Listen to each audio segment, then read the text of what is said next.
ሰላም ጤና ይስጥልን የዳኒ ቴክ ሶሉሽን ዩቲዩብ ቻናል ቤተሰቦች እንደጠፋው አውቃለሁ እና ያው አይዲያዎች ብዙም እየመጡልኝ ስላልሆነ ነው ለዛ ነው።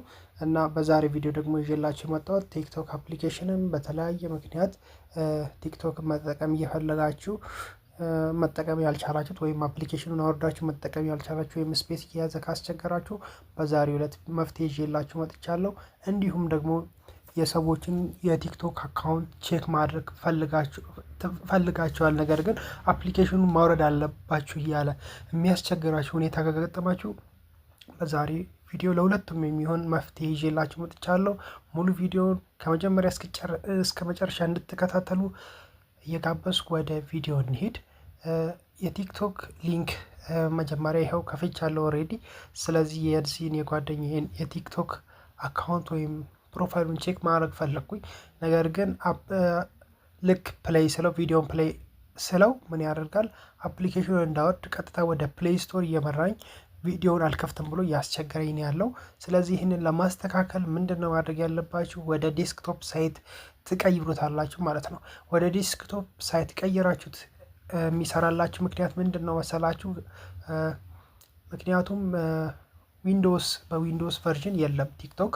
ስለዚህ በዊንዶ ቨርዥን ላይ ያሉት ወይም በዴስክቶፕ ላይ በዌብ ብራውዘር ብቻ መጠቀም እንዲችሉ ስለተደረገ ነው ቲክቶክ ማለት ነው። ስለዚህ ይህንን አድቫንቴጅ ነው እኛ ዛሬ የምንጠቀመው ማለት ነው።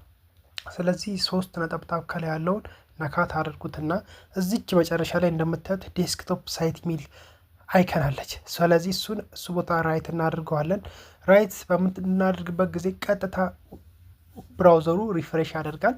ከዛን እንደምታዩት አሁን ቀጥታ ቪዲዮ መስራት ጀምሯል። ስለዚህ አሁን ፕሌይ ብለው ወይም ድምፁን አንሚዩት ባደርገው ይሰራልኛል ማለት ነው። ስለዚህ ላሰማችሁ።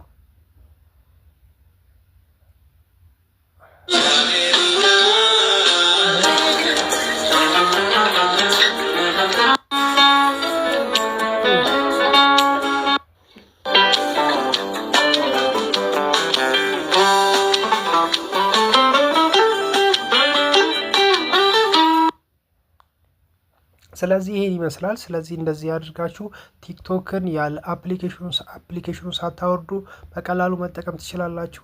ይህ ቪዲዮ ጠቃሚ ሆኖ እንዳያችሁ ተስፋ አደርጋለሁ። በቀጣይ ቪዲዮ ደግሞ በሚገርም ቪዲዮ እስክንገናኝ ድረስ መልካም ጊዜ እንዲሆንላችሁ እየተመኘው ሀሳብ አስተያየት ወይም ደግሞ እንዲሰራላችሁ የምትፈልጉት ቪዲዮ ካለ ኮመንት ስራ አስቀምጡልኝ። ላይክ ማበረታታም ደግሞ ያው ባህላችን ይሁን እያልኩ በቀጣይ ቪዲዮ እስክንገናኝ ድረስ መልካም ጊዜ ባይ